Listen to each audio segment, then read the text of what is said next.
के मऊ जिले की घोसी विधानसभा सीट पर बीते 5 सितंबर के दिन उपचुनाव हुए और इन उपचुनाव में समाजवादी पार्टी ने जीत हासिल की।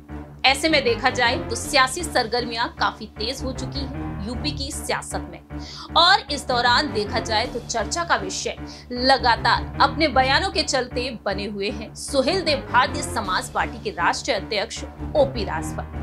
ओम प्रकाश राजभर ने न सिर्फ समाजवादी पार्टी पर जमकर निशाना साधा है, बल्कि बहुजन समाज पार्टी की सुप्रीमो मायावती की रणनीतियों पर भी वह खुलकर एक बार फिर से अपनी बात रखते हुए देखी गई है। नमस्कार, मैं प्रांशी राठौर और आप देख रहे हैं नेक्स्ट 9 न्यूज।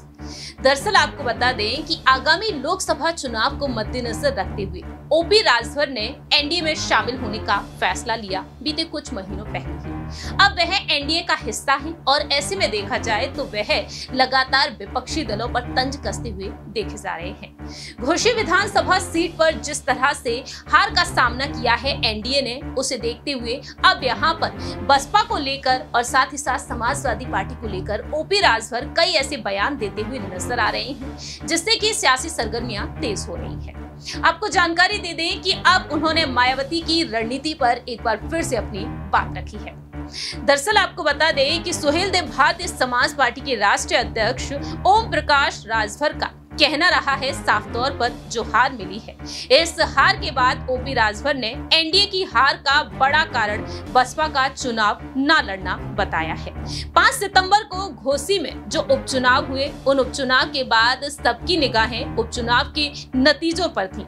8 सितंबर को नतीजे सामने आए और एनडीए खेमे में उदासी देखने को मिली, लेकिन दूसरी ही तरफ देखने को मिला कि समाजवादी पार्टी ने यहाँ पर जीत हासिल की। समाजवादी पार्टी में जश्न का माहौल देखने को मिला।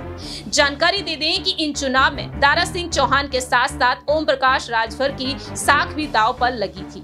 ओम प्रकाश राजभर से इन चुनाव में हार के मायने पूछे गए, तब उनका कहना रहा कि बहुजन समाज पार्टी का चुनाव न लड़ना उनकी हार का एक बड़ा कारण है। ओपी राजभर ने वोटों को खरीदने का एक बड़ा आरोप लगाया इंडिया गठबंधन पर। ओपी राजभर का कहना है कि वोटिंग के पहले पैसों से समाजवादी पार्टी की तमाम गाड़ियां टहल रही और लोगों को पैसे बांटे गए। उनका कहना रहा कि हमने इसकी शिकायत भी की और तमाम लोग थाने पर बैठाए गए, लोगों की गाड़ियां जब्त की गई।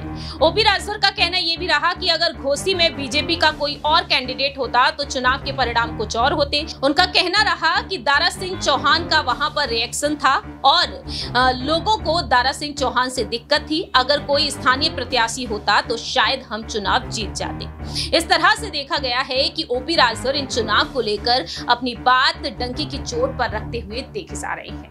तो फिलहाल यहाँ पर यह भी देखा गया है कि मायावती ने यहाँ पर घोसी उपचुनाव को लेकर जिस तरीके से अहम फैसला लिया, उन्होंने अपने कदमों को पीछे कर लिया, अपने प्रत्याशी को मैदान में नहीं उतारा। और ऐसे में देखा जाए ओपी राजभर का कहना यही है कि बसपा ने यहाँ से चुनाव नहीं लड़ी और हार की वजह वह बसपा को बताते हुए देखे जा रहे हैं।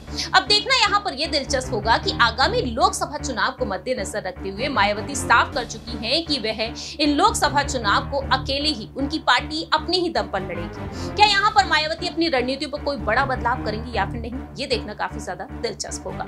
और ओपी राजभर जिस तरह से बयान देते हुए नजर आ रहे हैं, क्या कुछ रिएक्शन होता है यहाँ पर बसपा की तरफ से, यह भी वक्त के साथ साथ ही पता चलेगा।